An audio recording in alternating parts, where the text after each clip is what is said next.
Welcome back everybody, 131 here. This episode I will be going over the background for the Outcasts Space Marine chapter, and I'll be giving you a proper in-depth look at members of the second company, and if there's time later on, probably some of the elites, maybe the sternguard squad or something, I don't know.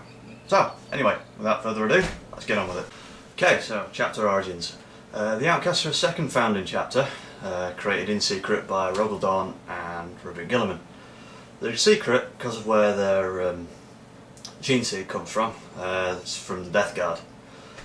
The story of their creation is known only to the chapter masters, the Ultramarines, i.e. mine is Kelgar, the Imperial Fists, and of course their chapter themselves.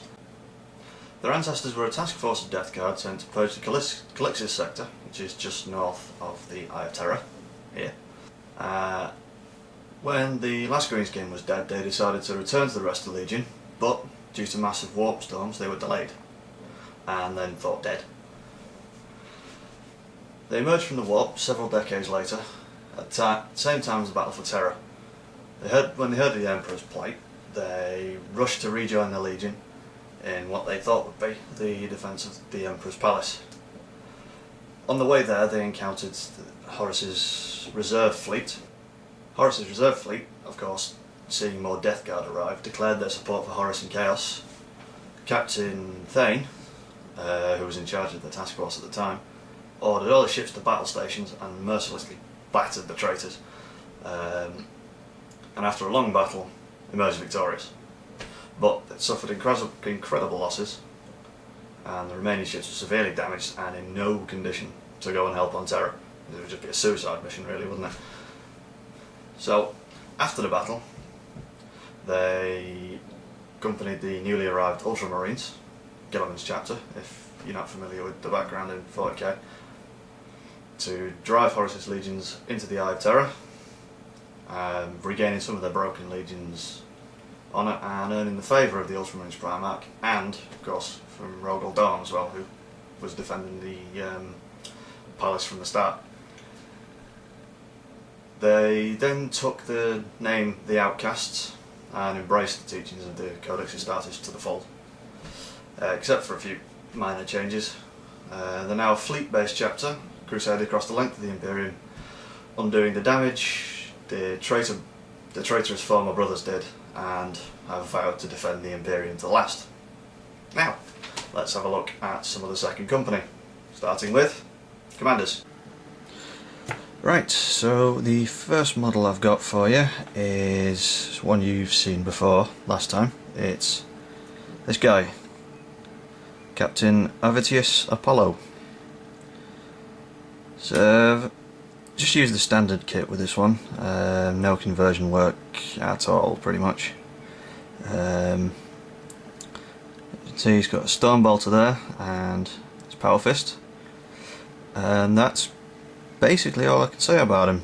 He comes in at about 128 points, and yeah, he's quite nasty on the charge, because, you know, 2 bolter shots and then Power Fist to the face. Right, next one. So let's just leave you there. Okay, and his command squad. First we have the Sergeant, this young man here. That is Veteran Sergeant Eacton, I think I called him. Okay, again, basic Power Fist and Bolt Pistol. It's the chapter symbol there. I think this was probably the first time I'd ever tried to freehand this symbol, so I think it did alright.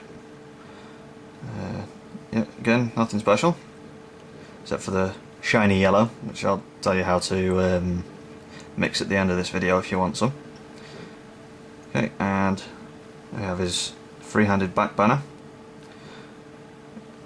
Again, it's not the tidiest piece of work I've ever done, but it serves, and you can't really tell from far away, which, you know, these are on the gaming standard anyway. So. Okay, join your captain, sir. Nope, don't stop knocking things. Oh, apologies for the shaky cam vision, by the way. I've I've not got a tripod, so I'm just having to use the old arm. Okay, next we have the company champion. Again, all standard kit. Did a bit of freehand flames on his combat shield there, and of course his name, Outcasts. And a very, very early go at doing a power sword, which you may see later I've gotten a lot better at. That seems a little rubbish to me, to be honest. Okay, stand there. Okay, next one. It's something I'm actually quite proud of. It's the banner bearer. Saw him yesterday. The Marine himself.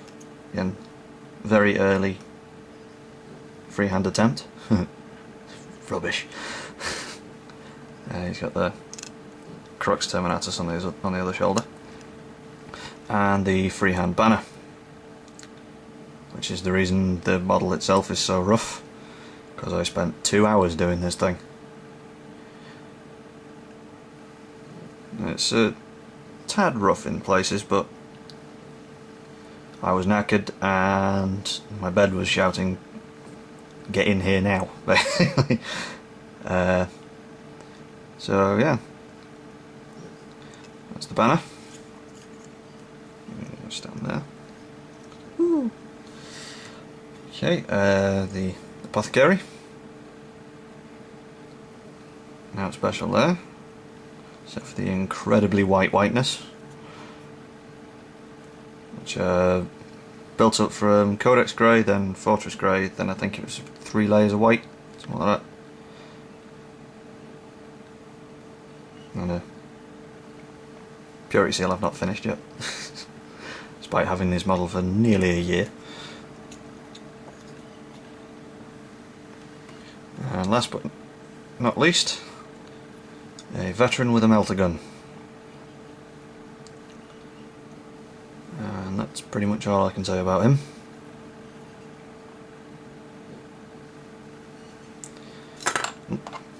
Dropping things. Well done. Okay, and we have the chaplain. Ta-da! Again, standard model, as most of the ones in my company are. Okay, so basic black colour scheme, as is traditional. Can't really see it very well there, but yeah, got the script on his parchmenty, loinclothy thing. A bit more there. Face was done in bleach bone and highlighted with skull white.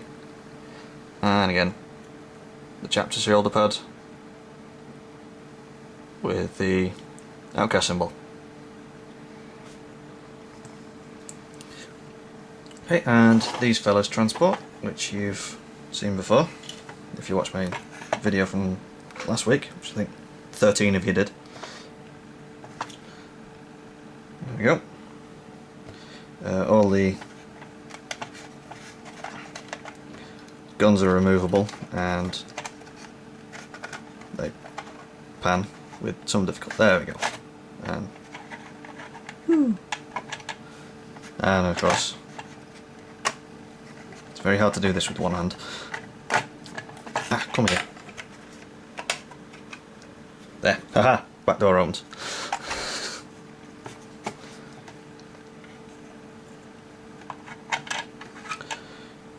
Okay, so zoom in, give you a bit of closer detail. If the vehicle number there, it's number 1. The commander sits in it, so obviously. The very badly free-handed phi symbol. Around. There's a little bit of script on the door there. It's dusty. And yeah, so that's about it for the commanders of the second company. So I'll find something else to show you, because I've got a little bit of time left, and see what you think. Okay, and next up is the Sternguard squad. These are some of my later painting efforts. That's the sergeant there. That's the standard Games Workshop kit again. And if you zoom in there, this is his name, Intius. Zoom in on his bit of his detail there. Right. And next up, right, combi melter guy. Again, Games Workshop metal, not resin kit yet.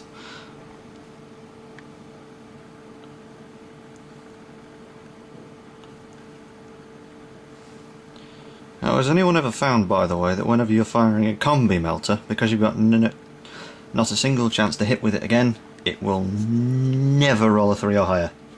Doesn't matter what you do with it. You could be using a loaded dice and it roll a 2. Yeah, next one.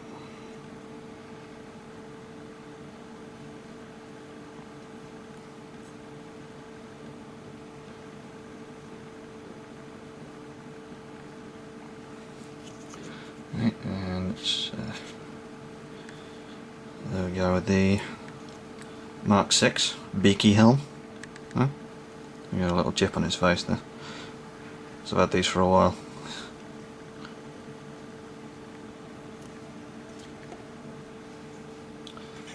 And another one there.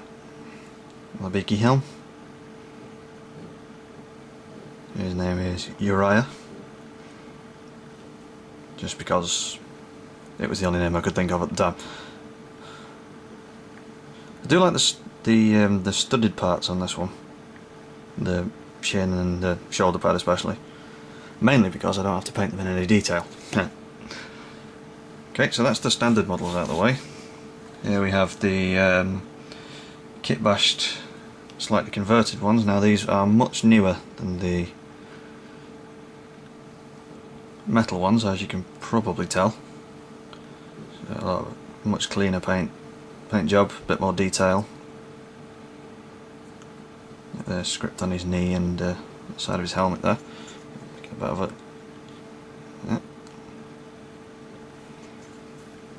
Yeah. You'll notice, by the way, that none of my first company veterans have any chapter symbols on the shoulder pads. Mainly because with working in secret, the first company is usually the one that has to fight alongside other forces in the Imperium, so they keep their chapter a secret by not having the Phi symbol on there. He's got a combi plasma, by the way, that's taken from the commander box.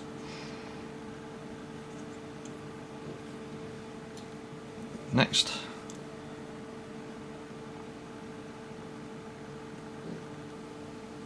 Same again, just a kit bash with commander and tactical squad parts.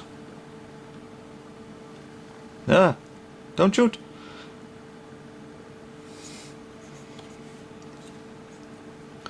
The kneeling guy with the Black Templars bolter, the chain on.